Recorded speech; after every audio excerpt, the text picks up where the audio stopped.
नमो नमः। जयतु संस्कृतम, जयतु भारतम। मैं मनोज शर्मा आपका स्वागत एवं अभिनंदन करता हूँ।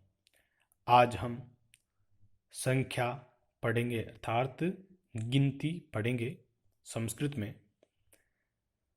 तो संख्यावाचक शब्द हमेशा या सदैव विशेषण होते हैं, अतः संज्ञा के अनुरूप लिंग व विभक्ति में इनका प्रयोग होता है। संख्या 1 से 4 तक तीनों लिंगों में प्राप्त होती है तथा सभी संख्याएं सातों विभक्तियों में प्राप्त होती है। संख्या 5 तथा उसके बाद की संख्याओं के तीनों लिंगों में रूप नहीं मिलते, केवल एक ही रूप मिलता है। अर्थात ये कहना चाह रहा है कि संख्या 1 से लेकर के जो 4 तक की संख्या है वह तो केवल पुल्लिंग, स्त्रीलिंग और नपुंसक लिंग में ही होती है। उसके बाद जो 5 से जो संख्या प्रारंभ है वह तीनों लिंगों में नहीं होती, तीनों लिंगों में समान होती। जैसे पंच है तो पंच का प्रयोग आप पुल्लिंग में भी कर सकते हैं, स्त्रीलिंग में भी कर सकते हैं और नपुंसक लिंग में भी कर सकते हैं। लेकिन 1 से 4 तक की जो संख्याएं हैं यानी एक, द्वौ, त्रयः और चत्वारः, इसका प्रयोग केवल आप पुल्लिंग में कर सकते हैं।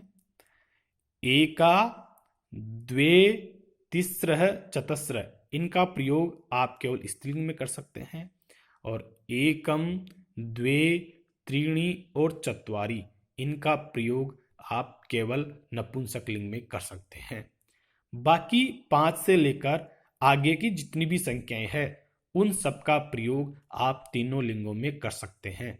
अतः 1 से 4 तक के रूप तीनों लिंगों में बनते हैं। जैसे पुल्लिंग में बनता है एकः, 2 के लिए द्वौ, 3 के लिए त्रयः, 4 के लिए चत्वार है।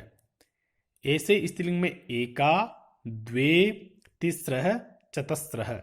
नपुंसक लिंग में एकम, द्वे, त्रीणि, चत्वारि। और नेक्स्ट आगे कंटिन्यू तीनों लिंगों में समान होता है। तो देखो पंच, षट, सप्त, अष्ट, नव, दश, एकादश, द्वादश, त्रयोदश, चतुर्दश, पंचदश, षोडश, सप्तदश, अष्टादश, एकोनविंशति या नवदश। आगे 19 जहां पर भी सब जगह आ रहे हैं वहां पर सब जगह हमें केवल कुछ भी नहीं करना, केवल इतना सा काम करना है कि हम एकोनविंशति, एक कोण यानी एक कम, विंशति यानी 20 में, और नवदश यानी कि 10 के अंदर 9 ज्यादा है यानी 9 ज्यादा 10 से, तो नवदश भी लिख सकते हैं आप, एकोनविंशति भी आप लिख सकते हैं। ऐसे ही विंशति, एकविंशति, द्वाविंशति, त्रयोविंशति, चतुर्विंशति, पंचविंशति, षड्विंशति, सप्तविंशति, अष्टाविंशति, एकोनत्रिंशत् या नवविंशति, एकोनत्रिंशत् या नवविंशति, त्रिंशत्, एकत्रिंशत्, द्वात्रिंशत्, त्रयस्त्रिंशत्, चतुस्त्रिंशत्, पंचत्रिंशत्, षड्त्रिंशत्, सप्तत्रिंशत्, अष्टात्रिंशत्, एकोनचत्वारिंशत् या नवत्रिंशत्, चत्वारिंशत्, एकचत्वारिंशत्, द्वाचत्वारिंशत्, त्रयचत्वारिंशत्, चतुश्चत्वारिंशत्, पंचचत्वारिंशत्, षड्चत्वारिंशत्, सप्तचत्वारिंशत्, अष्टाचत्वारिंशत्, एकोनपंचाशत् या नवचत्वारिंशत् भी हम लिख सकते हैं। पंचाशत्, एक पंचाशत्, द्वापंचाशत्, त्रयः पंचाशत्, चतुर्पंचाशत्, पंचपंचाशत्, षड्पंचाशत्, सप्तपंचाशत्, अष्टापंचाशत्, एकोनषष्टि या नवपंचाशत्, एकोनषष्टि या नवपंचाशत्, षष्टिः, एकषष्टिः, द्वाषष्टिः, त्रयःषष्टिः, चतुष्षष्टिः, पंचषष्टिः, षट्षष्टिः, सप्तषष्टिः, अष्टाषष्टिः, एकोनसप्तति या फिर नवषष्टिः, सप्तति, एकसप्ततिः, द्वासप्तति, त्रयस्सप्तति, चतुस्सप्तति, पंचसप्तति, षट्सप्तति।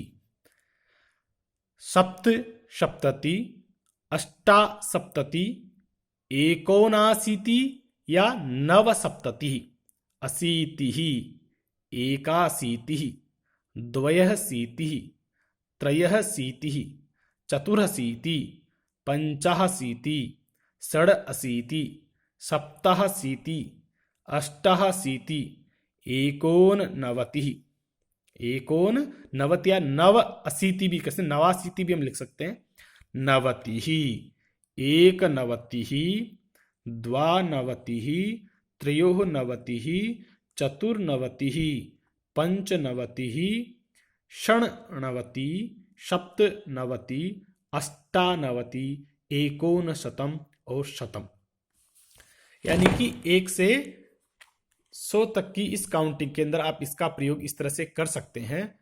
तो कहने का तात्पर्य यह है, और इसको इजी बनाने के लिए आप ये कर सकते हैं कि इसे 10, विंशतिः, त्रिंशत्, चत्वारिंशत्, ये जो संख्याएं हैं इनके आगे आप 1, 2, 3 और चतुर, पंच, षड, सप्त, अष्ट और नव जोड़ करके आगे की संख्याओं का निर्माण भी आप कर सकते हैं। इस तरह आप इन संख्याओं को बहुत सरल तरीके से स्मरण करने में आपकी सहायता करेंगे।